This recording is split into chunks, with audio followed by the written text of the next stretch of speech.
Good morning and welcome to KassDays. We decided we're going to make some jam. We have a red currant bush outside, and here we have our jam kit, the pots and the jarring glasses, or the mason jars I guess I should say. And please take along as we pick and get this ready. Thanks for being with us. We're just checking what we have left from last year. I think we have, what is it, lids or pectin and That's or pectin. everything. These are labels. Labels. Snap lid. Okay, so Liquid pectin. so I think we have enough. I think because so. we got sugar, like regular and special jamming sugar yeah, I as think well. we're good. So here we are. We have our red currant bush. Just going to zoom in real quick so you see all these lovely red and the ripe berries on here. Get the bowls ready. I think we have everything we need for jam, and we're going to start picking. So I think one of the most time-consuming tasks in this whole process is picking all these berries, and it will just take a little while. Well, a little while may be an overstatement or an understatement, but as you can see, there's probably different ways you can kind of pick them. I try to be a little bit careful when I get them off. Make sure I don't have really leaves and stems in. Then that makes it kind of easier once we get into the house. The other option is you can just take it off much quicker, of course, without picking them almost off one by one as I do. But then you have a lot more sorting to do once you get in the house. So it all depends on your personal preference, I guess, however you like to do so. Now, it's about the only harvest pretty much we get much this year. Apples, there's not much happening right now because we had a couple hailstorms. If you watch our videos, you've seen a short in there. One of them was quite severe. It was just even borderline of damaging our damaging our vehicles and roofs and houses and stuff. It took about 6-7 hours for all the ice to melt away, and of course that did huge damage to any gardening efforts, but especially also to the fruit trees, as what wasn't knocked down right then and there. Pretty much anything that's left has damage, hail mark. Last year we had a huge apple harvest. We actually dehydrated some, so I don't think this is going to happen this year. The way things look, because some of them just about rot. Well, maybe not really rot, but they're so damaged, hanging on the tree already. So, but we'll see. We know more in about a month or so, because for us here it's it's early August, and probably a month from now we could already have the first frost of the year again, which puts pretty much an end to all of the gardening efforts, but we'll cross that bridge when we get there. So for the time being, we enjoy it while it lasts. We'll take some time to work through this bush and get them inside and start the jam making process. So I'll pick away and I'll catch up with you in a little while here.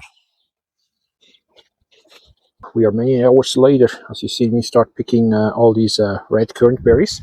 That's the bush here, so it's picked clean. Took me quite a while, probably 3 hours, and what I accomplished in these 3 hours you can see just right down here. So we have 2 big bowlfuls of red currant berries, and I'm going to take that inside and make some jam out of this.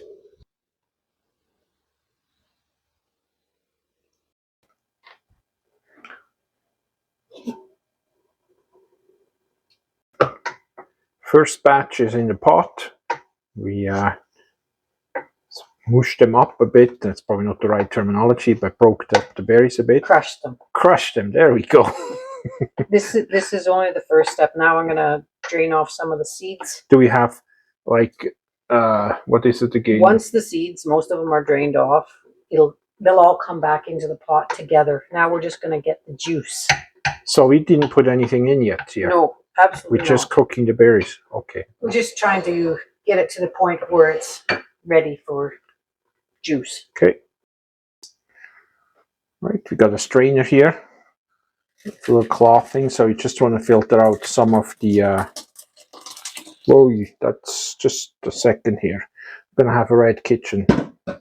Gotta put this on hold and pause for a minute. So we're back. Here is plan B. So we don't all look red, including the kitchen. So we'll just do it one scoop at a time instead of pouring the whole pot. We can pour. Still made a mess. Okay, second batch.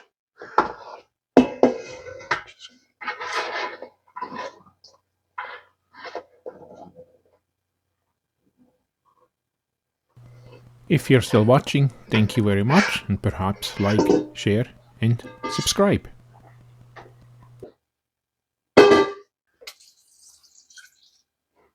How much water? Just a cup.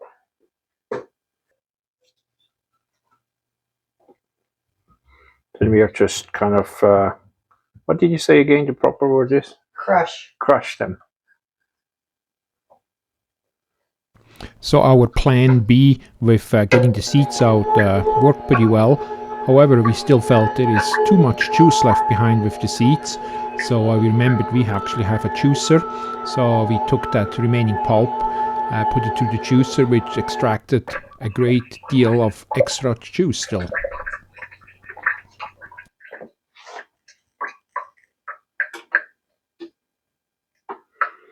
Most cumbersome things almost seems to fill it up. It was a bit of extra effort, but it worked out great, and we literally just had the seeds left from the berry, so very little waste. So here we have our juice and pulp with all the seeds from the berries out of it, and the red currant. We're just heating this up. And for pectin, we're going to use, it's called Bernardin. And we're just going to add that. So it's going to gel. Just stirring this in and bring it to a boil.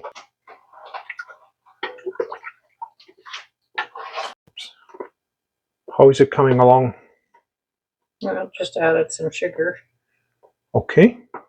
Has to come back to a boil. And then shortly after that, we have to start putting it in jars. All right. I guess over here we have for getting the water ready to sterilize the jars.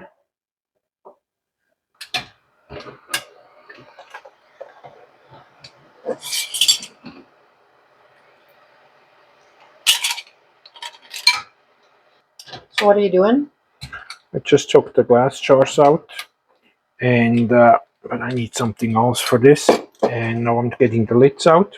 So we are sterilizing the jars and the lids and all that stuff. So you're getting the magnetic stick. Yeah, because I can't.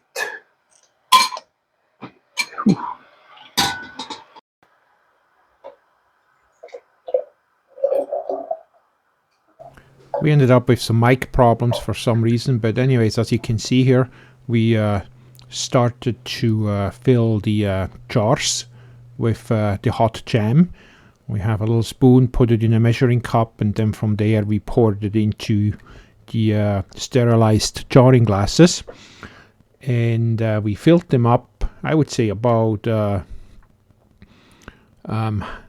up to half an inch or about 0.8 centimeters from the top. So not overfilling them, but really fill them up quite nicely. And with this measuring cup, that seems to work the best. While filling the jars, be careful not to wear the jam, just like I did. Perhaps an option is an apron. But anyways, once it was all filled, we put the lids back on, make sure they are tight, and put them back into the water. Had the finished jam in the pot for about 10-11 minutes. I guess that's what I said. We're going to double check. So it says 10 minutes, so they've been in 11 minutes. to sterilize and set up one more time for long storage. So we're all good. So the only thing left is oops, ouch, hot. Take them out and let them cool off on the rack there. And if you want to, I guess you can always label them as well. But there we go. Just gonna make sure when you do that stuff, don't burn yourself because it's boiling hot, literally. And whatever you do, don't drop the Yeah. jam on the floor. Yep. Actually, this isn't a jam. It's considered a jelly. We used a jelly recipe. So it's not jam, or it's jam? It's jelly. It's just without seeds and stuff. Okay. Oops, something fell off there. So that's the last step, and then this jamming session, but I guess that's a musical term. Anyways, this jam making session is complete. Was a full day picking all these berries. Swan bush, we actually had a good yield on it.